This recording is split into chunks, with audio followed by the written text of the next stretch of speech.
This must be the place. Professor Oubier's house. Looks pretty creepy. I'd been away from Paris and hadn't seen Nico for nearly 6 months. I wanted to celebrate our reunion, but she had other plans. An appointment with an archaeologist. Something to do with a Mayan stone she came across while researching the story. The guy who answered the door didn't look much like an archaeologist to me. I had a bad feeling about this.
Hi there everyone, Mark from Retribution Gaming here, and I'm welcoming you to Broken Sword 2, and before we get anything done we need to deal with this spider.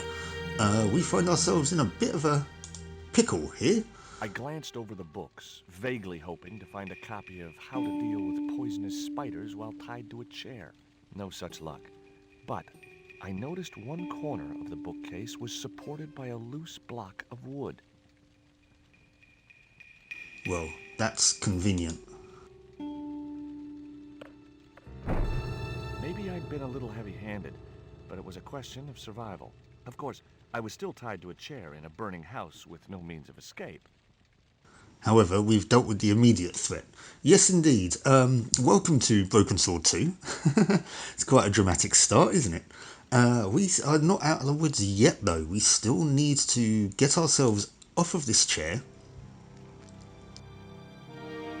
and get out of this burning building. Now, we could probably dramatically jump out of the window. Our hero was free. Now, I had to deal with that fire. We could probably dramatically jump out of the window and roll to safety, but that's probably not going to happen. So, what's that? It was a needle-sharp dart with a flight of green and yellow feathers. Is that the poison dart that shot Nico?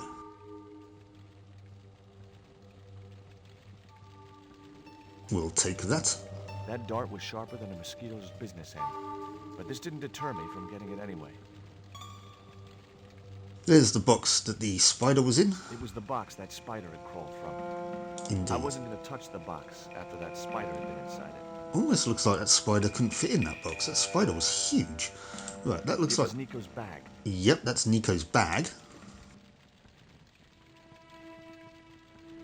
It was a stylish little canvas number containing a lipstick, a handwritten note, and a pair of nylon panties with a large love heart emblazoned across the front. It occurred to me that Nico's tastes must have really changed while I was away. Ooh la la. Well, they could be useful. George, you perv. Right, the inventory's down the bottom this time. Yep, there's the pants. It was a pair of red, lace-trimmed panties decorated with a large black satin heart. I guess I had no business reading the note, but I figured it might give me a clue to what Nico was involved in. It was from Andre Labanau, the history student Nico had known at college. The letter was sentimental mush, and revealed that the exotic lingerie, as he called it, was a gift from him. It gave his telephone number. Labino figured himself as a rival for Nico's affections, but I couldn't believe that that creep was in the running. Yeah, I don't think so. Right, let's have a look at the bureau. Oh, Inside, I found a bottle of tequila. let's take It was a that. half bottle of extra strong Mexican tequila. Just what I needed under the circumstances. Normally, I didn't drink strong spirits, but today was far from normal. Ew. Disgusting. Yes, it is. Not only did the tequila burn like hell, I just managed to stop myself from swallowing the worm. I myself don't like tequila. It's There foul, was horrible something stuff. short, fleshy, and gross on the carpet. So naturally I put it in my pocket. From the bottle of tequila. Yeah, I don't like tequila. It's horrible stuff. And also, isn't the worm usually right at the bottom of the bottle? Anyways, we're kind of going off track a little bit here. We need to get out of this room at least. I mean, it's not as if the whole building's on fire. It's just the room is on fire. Well, the carpet by the door is on fire. The cabinet was locked. Right. So, strangely, we need to pick the lock.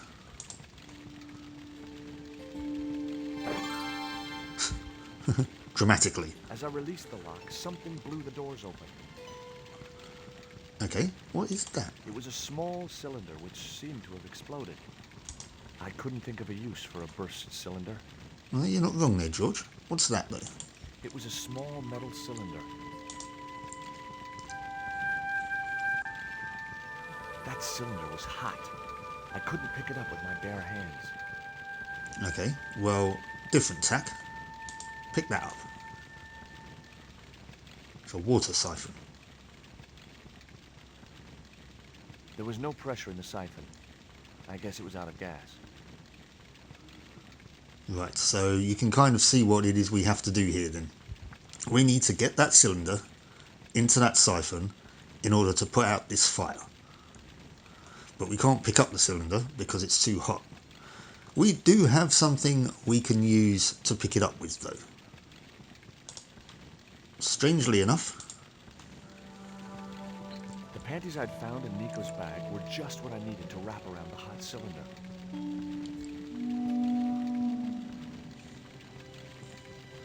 now we put the cylinder in the siphon.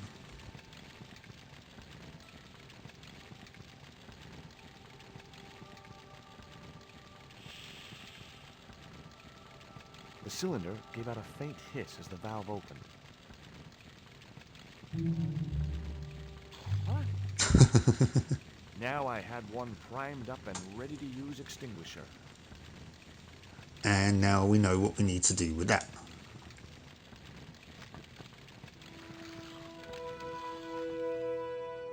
With a well-aimed squirt of a soda fountain, our unshakable hero saved the day. Now it was time to start looking for Nico. Indeed. So let's leave this room. It's trouble. I wasn't going to burn myself on that red-hot doorknob, and it wasn't the time for subtlety. George, ever the hero. I guess he doesn't have the pants anymore. Oh, he does.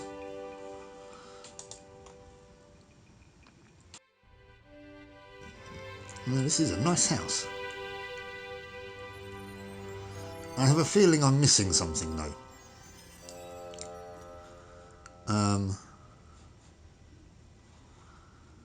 Which I think might be in here again. I've just remembered. Right, one thing I would like to say. I have played this before. This isn't a completely blind playthrough. However, it has been a good many years since I last played it. A decade or so maybe. So,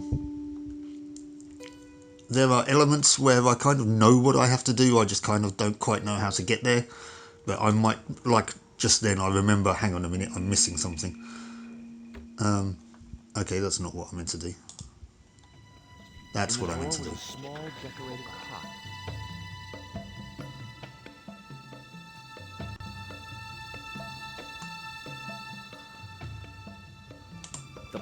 contained a key. There we go, that's what I needed.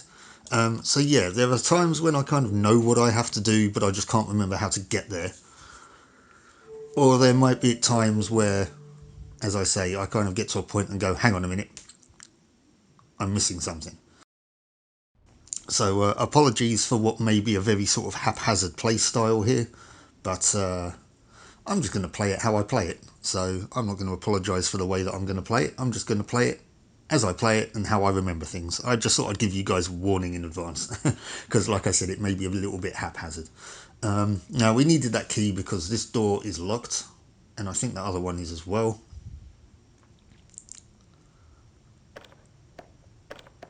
The door was locked. I didn't fancy my chances of kicking this door down. No, seeing as how that's the front door to the house, I think you might break your kneecaps.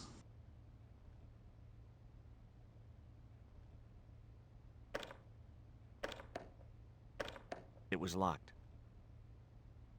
So, we only have one other option left to us.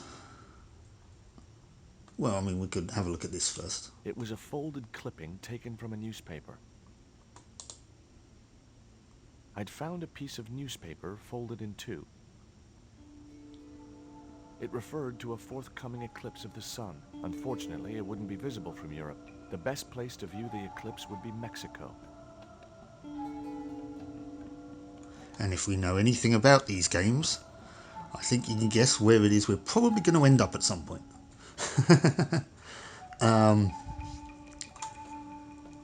For those of you that have just joined the channel, by the way, I have played the original. I'm going to put a cards link up at the top, so you should be able to link back to the original games playlist, so you can find out what it is that I mean. So, okay, let's use the phone. Much as I disliked him, Labano might be my only hope of finding Nico. We have his number.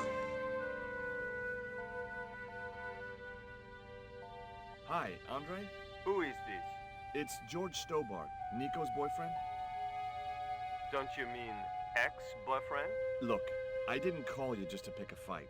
I need to talk to you about Nico.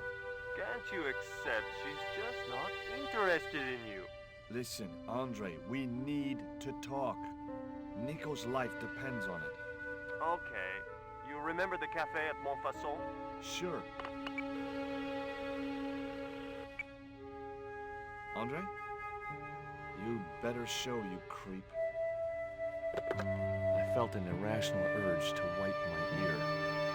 Now, he didn't give us any chance to say when or where we were or what was going on.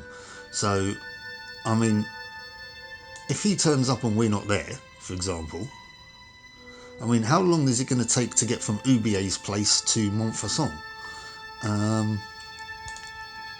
Who knows at this juncture? Anyway, let's unlock the door.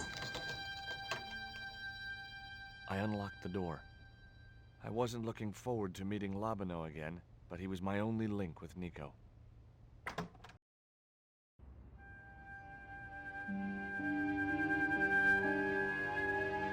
There was no sign of Labano when I got to the cafe.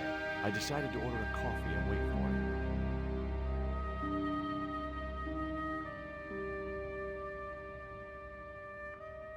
Right, well, we've got out of Ubier's mansion and we've done the first bit of the game. As an intro, I'm going to leave it there, and then we're going to get into the meat and gravy of the game properly in the next episode. So I'm going to leave George here to order a coffee in the Parisian sun and enjoy the environs of Montfaucon. So all I can say is thanks for watching, and please do join me for the next one where we're going to get into this properly. Yeah, sorry for the short video, but still, thanks for watching. I'll catch you next time. Bye-bye.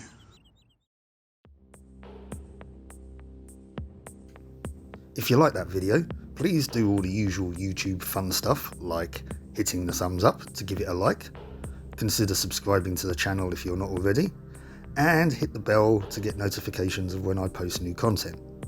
And if you'd like to support the channel even further, please do consider buying me a coffee, link of which is on screen and in the video description. Thank you so much for watching, and I'll catch you for the next one.